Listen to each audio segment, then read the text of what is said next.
Μέσα στον κήπο της δικιάς μου μοναξιάς κάτι πουλιά πετούν πάνω απ' τη στάχτη που άφησε πίσω του όταν έφυγε ο νοτιάς και μου τραγουδάνε η αγάπη θα έρθει, θα έρθει. Μέσα στους στίχους της μικρής μου φυλακής κάποιος διαβάζει της παλάμης μου το χάρτη, βλέπει τους δρόμους της χαμένης μου ζωής και μου τραγουδάει η αγάπη θα έρθει, θα έρθει, θα έρθει. Ένα απόγευμα ζεστό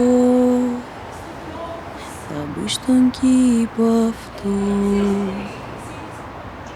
Όλο το φως που υπάρχει θα έρθει με ένα ποδήλατο λευκό, θα κοιταχτεί μες στο νερό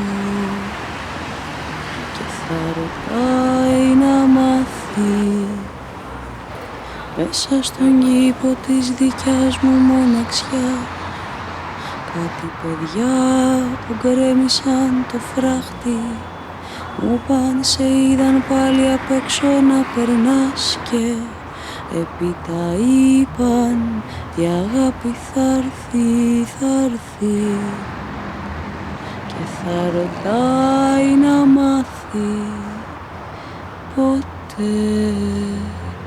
Γέμισε ο κήπος με πουλιά, πόσο είχε λείψει εκεί μακριά, ποιος θα φροντίζει τα ανθή.